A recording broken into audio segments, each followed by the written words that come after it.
വീണ്ടും എല്ലാവർക്കും നമ്മുടെ കുക്കിംഗ് ചാനലിലേക്ക് സ്വാഗതം. എൻ്റെ പേര് റുക്സാന അജ്മൽ.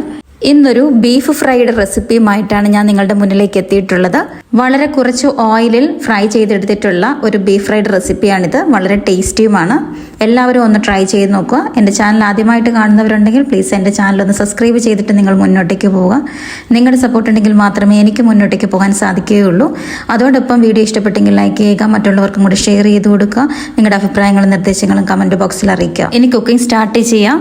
ഞാനിവിടെ 1 കിലോ അടുത്ത് ബീഫാണ് എടുത്തിട്ടുള്ളത്. ഞാൻ ഇതിനെ കഴുകി വൃത്തിയാക്കി വെള്ളമെല്ലാം കളഞ്ഞതിന് ശേഷം ഇതിനെ മറ്റൊരു പാത്രത്തിലേക്ക് മാറ്റിയിട്ടുണ്ട്. ഇനി നമുക്ക് ഇതിനെ ഒന്ന് കുക്ക് ചെയ്തെടുക്കണം.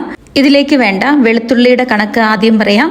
ഇതൊരു 10 അല്ലി വെളുത്തുള്ളി ഉണ്ട്. ഇതിനെ 2ആയിട്ട് കട്ട് ചെയ്തതാണ്. അതേപോലെ ഇത്രയും ഇഞ്ചിയും എടുത്തിട്ടുണ്ട്. ഇതിനെ ഒന്ന് ചതച്ചെടുക്കണം. മിക്സിയുടെ ജാറിലേക്ക് ഞാൻ മാറ്റിയിട്ടുണ്ട്. ഇത് നന്നായിട്ടൊന്ന് ചതച്ചെടുക്കുക. ഇത്രയുമാണ് ചതച്ചെടുത്തിട്ടുള്ളത്. ഇനി ഒരു കുക്കർ എടുക്കുക. കുക്കറിലാണ് നമ്മൾ ഇതിനെ ഒന്ന് വേവിച്ചെടുക്കുന്നത്. അതിന് വേണ്ടിയിട്ട് ബീഫിനെ നമ്മൾ കുക്കറിലേക്ക് ഇട്ടിട്ടുണ്ട്. ഇനി നമ്മൾ ചതച്ച് വെച്ചിട്ടുള്ള ഇഞ്ചി വെളുത്തുള്ളി പേസ്റ്റിൽ നിന്നും ഇതേപോലെ ഒരു സ്പൂണിൻ്റെ അളവിൽ 1.25 ടേബിൾ സ്പൂൺ ചേർത്ത് കൊടുക്കുക. ബാക്കി നമുക്കിനി മാറ്റി വെക്കാം. ഇനിയും ആവശ്യത്തിനായിട്ട് എടുക്കേണ്ടതായിട്ടുണ്ട്. ഇനി ഇതിലേക്ക് ചേർത്ത് കൊടുക്കുന്നത് 1.25 ടേബിൾ സ്പൂൺ അളവിൽ മുളക് പൊടിയാണ്. അതും കൂടെ ചേർത്ത് കൊടുക്കുക. ഇനി വേണ്ടത് 1/2 ടീസ്പൂൺ മഞ്ഞൾപ്പൊടിയാണ്. അതും കൂടെ ചേർത്ത് കൊടുക്കുക. ഇനി ഇതിലേക്ക് 1/2 ടേബിൾ സ്പൂൺ അളവിൽ മസാലപ്പൊടിയാണ് ചേർത്ത് കൊടുക്കുന്നത്. ഞാനിവിടെ വീട്ടിൽ തന്നെ പൊടിച്ചിട്ടുള്ള മസാലപ്പൊടിയാണ് ചേർത്ത് കൊടുക്കുന്നത്. ഇനി നമുക്ക് ഇതിനകത്തേക്ക് ആവശ്യമുള്ള ഉപ്പും കൂടി ചേർത്ത് കൊടുക്കാം. പിന്നെ ഇതിലേക്ക് ഒരു 1.5 ടേബിൾ സ്പൂൺ അളവിൽ വെളിച്ചെണ്ണയും കൂടി ചേർത്ത് കൊടുക്കുന്നുണ്ട്. അതും കൂടെ ചേർത്ത് കൊടുത്തിട്ട് നന്നായിട്ടൊന്ന് മിക്സ് ചെയ്യുക. കൈ ഉപയോഗിച്ചിട്ട് തന്നെ നന്നായിട്ടൊന്ന് ഇളക്കി യോജിപ്പിക്കുക. സ്പൂൺ ഉപയോഗിച്ച് മിക്സ് ചെയ്യരുത്. കൈ ഉപയോഗിച്ചിട്ട് തന്നെ നന്നായിട്ട് എല്ലാ ബീഫിൻ്റെ കഷ്ണങ്ങളിലും ഈ ഒരു മസാല എത്തുന്ന രീതിയിൽ കൈ ഉപയോഗിച്ചിട്ട് തന്നെ മിക്സ് ചെയ്തെടുക്കുക. ഇനി ഇതിലേക്ക് ഇത് കുക്ക് ചെയ്യാനായിട്ട് ആവശ്യമുള്ള വെള്ളം കൂടി ചേർത്ത് കൊടുക്കുക. ഞാനിവിടെ ഒരു ചെറിയ ഗ്ലാസ്സിന് 1/2 ഗ്ലാസ് വെള്ളം ചേർത്ത് കൊടുക്കുന്നുണ്ട്. അതും കൂടെ ചേർത്ത് കൊടുത്ത് വീണ്ടും ഒന്ന് മിക്സ് ചെയ്യുക. ഇനി ഇതിനെ ഒരുപാട് നേരം ഇളക്കി മിക്സ് ചെയ്യേണ്ട കാര്യമില്ല. ഇത്രമാത്രം മതിയാകും. ഇനി നമുക്ക് കുക്കറിനെ അടച്ചു വെച്ചിട്ട് ആദ്യം ഹൈ ഫ്ലെയിമിൽ 2 വിസിൽ അടുപ്പിച്ചതിന് ശേഷം ലോ ഫ്ലെയിമിലേക്ക് മാറ്റുക. ലോ ഫ്ലെയിമിൽ ഇരുന്ന് 2 വിസിലും കൂടെ വന്നതിന് ശേഷം കുക്കർ ഓഫ് ചെയ്യുക. ബീഫിന് അത്യാവശ്യം വേവുള്ളതാണ്. അപ്പോൾ നമ്മൾ എപ്പോഴും ശ്രദ്ധിക്കാനായിട്ടുള്ളത് ആദ്യം ഹൈ ഫ്ലെയിമിൽ 2 വിസിൽ അടുപ്പിച്ചതിന് ശേഷം ലോ ഫ്ലെയിമിലേക്ക് മാറ്റണം. ആ ലോ ഫ്ലെയിമിൽ ഇരുന്നു കൊണ്ട് തന്നെ അത് നല്ല രീതിയിൽ കുക്കായി കിട്ടിക്കോളും. ഇപ്പോൾ കുക്കറിൻ്റെ എയർ ഫുള്ളായിട്ട് പോയിട്ടുണ്ട്. നമുക്ക് കുക്കർ ഒന്ന് ഓപ്പൺ ആക്കി നോക്കാം. ഇപ്പോൾ കുക്കർ ഓപ്പൺ ആക്കി നോക്കിയപ്പോൾ നമുക്ക് ആവശ്യത്തിനുള്ള വെള്ളവും ഇതിലുണ്ട്. ഒട്ടും പോലും അടുക്കി പിടിച്ചിട്ടുമില്ല. സ്റ്റീൽ കുക്കറാണ് ഞാൻ കുക്ക് ചെയ്യാനായിട്ട് ഉപയോഗിച്ചിരുന്നത്. ഈ സ്റ്റീൽ കുക്കർ പലപ്പോഴും ഹൈ ഫ്ലെയിമിലൊക്കെ വെച്ച് കഴിയുമ്പോഴാണ് അടുക്കി പിടിക്കുന്നത്. ഇപ്പോൾ ബീഫ് ഇവിടെ ആവശ്യത്തിന് വെന്ത് കിട്ടിയിട്ടുണ്ട്. ഒരുപാട് വെന്ത് പോയിട്ടുമില്ല. ഈ ഒരു പരുവത്തിലാണ് കിട്ടേണ്ടത്. ഒരുപാട് വെള്ളം ഉണ്ടെങ്കിൽ നിങ്ങൾക്കൊന്ന് പറ്റിച്ചെടുക്കാം.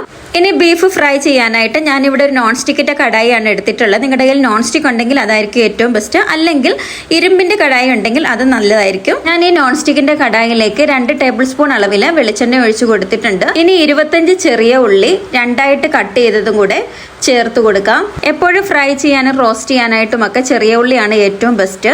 ഇനി നമുക്ക് ഇതിനകത്തേക്ക് ബാക്കിയുള്ള ഇഞ്ചി വെളുത്തുള്ളി പേസ്റ്റിൽ നിന്നും 1 ടേബിൾ സ്പൂൺ ഇഞ്ചി വെളുത്തുള്ളി പേസ്റ്റ് അതിൽ നിന്നും എടുത്ത് അതിലേക്ക് ചേർത്ത് കൊടുക്കാം. ഇനി ചെറിയ ഉള്ളി, ഇഞ്ചി, വെളുത്തുള്ളി ഇവയുടെയൊക്കെ പച്ചരുചി മാറുന്നിടം വരെ ഒന്ന് ഇളക്കുക. ഒരുപാട് വഴറ്റിയെടുക്കേണ്ട കാര്യമില്ല. ഇതിന്റെ കളർ ചേഞ്ച് ആവുകയും വേണ്ട. ഇത്രമാത്രം മതിയാകും. ഇനി ഇതിലേക്ക് ചതച്ചമുളകാണ് ചേർക്കുന്നത്. ഞാനിവിടെ 1.25 ടേബിൾ സ്പൂൺ ആണ് ചേർത്ത് കൊടുക്കുന്നത്. അതും കൂടി ചേർത്ത് കൊടുത്തിട്ട് നന്നായിട്ടൊന്ന് ഇളക്കുക. ഇനി ഇതിലേക്ക് നേരത്തെ തന്നെ വെന്തിരിക്കുന്ന ബീഫും കൂടി ചേർത്ത് കൊടുക്കാം. ബീഫ് ചേർത്ത് കൊടുത്തിട്ട് ഹൈ ഫ്ലെയിമിൽ വെക്കുക. ഇതിനെ ഫ്രൈ ചെയ്താണ് എടുക്കേണ്ടത്. ഇതിനകത്ത് വെള്ളമെല്ലാം ഒന്ന് പറ്റണം. അപ്പോൾ അതിന് വേണ്ടിയിട്ട് ഹൈ ഫ്ലെയിമിൽ തന്നെ നന്നായിട്ട് ഇളക്കിയെടുക്കുക. ഇപ്പം നന്നായിട്ട് വഴറ്റിക്കൊണ്ടിരിക്കുക. കൈ എടുക്കാതെ തന്നെ വെള്ളം പറ്റുന്നിടം വരെ നന്നായിട്ട് ഇളക്കി യോജിപ്പിച്ചുകൊണ്ടിരിക്കുക. ഇപ്പം അത്യാവശ്യം വെള്ളം പറ്റിയിട്ടുണ്ട്, എന്നാലും കുറച്ചും കൂടി ഉണ്ട്. ഈ സമയത്ത് നമുക്ക് ഇതിനകത്തേക്ക് 1 തണ്ട് കറിവേപ്പില ചേർത്ത് കൊടുക്കാം. ഇനി ഇതിലേക്ക് ഈ സമയത്ത് 2 പച്ചമുളക് ചെറുതായിട്ട് കട്ട് ചെയ്തതും കൂടി ചേർത്ത് കൊടുക്കാം. എന്നിട്ട് വീണ്ടും ഇളക്കുക. ഇപ്പോൾ ബീഫിനകത്തുണ്ടായിരുന്ന വെള്ളമൊക്കെ നന്നായിട്ട് വറ്റിയിട്ടുണ്ട്. ഇവിടെ നമ്മൾ വളരെ കുറച്ച് ഓയിൽ മാത്രം യൂസ് ചെയ്തുകൊണ്ടാണ് ഇതിനെ ഫ്രൈ ചെയ്തെടുക്കുന്നത്. ഈ സമയത്ത് നമ്മൾ ടേസ്റ്റിന് വേണ്ടിയിട്ട് അല്പം വെളിച്ചെണ്ണ കൂടെ ചേർത്ത് കൊടുക്കുന്നുണ്ട്. അതിപ്പോൾ നിങ്ങളുടെ ആവശ്യത്തിനനുസരിച്ചിട്ട് ചേർത്ത് കൊടുക്കാം. ഇനി നമ്മൾ ഇതിനകത്തേക്ക് 1 ടീസ്പൂൺ അളവിൽ കുരുമുളക് പൊടി ചേർത്ത് കൊടുക്കുന്നുണ്ട്. ഇനി 1 ടീസ്പൂൺ അളവിൽ ഗരം മസാലയും കൂടെ ചേർക്കുന്നുണ്ട്. അതും കൂടെ ചേർത്ത് കൊടുത്തിട്ട് വീണ്ടും ഒന്ന് ഇളക്കി യോജിപ്പിക്കുക. ഇത്ര മാത്രമേ ഉള്ളൂ. നമ്മളിവിടെ കുരുമുളക് പൊടിയും മസാലപ്പൊടിയും അവസാനമാണ് ചേർത്ത് കൊടുക്കേണ്ടത്. ഇപ്പോൾ ബീഫ് നന്നായിട്ട് ഫ്രൈ ആയി കിട്ടിയിട്ടുണ്ട്. നമ്മൾ അത്യാവശ്യം ഹൈ ഫ്ലെയിമിൽ വെച്ചുകൊണ്ട് തന്നെയാണ് ഇതിനെ ഫ്രൈ ആക്കി എടുത്തിട്ടുള്ളത്.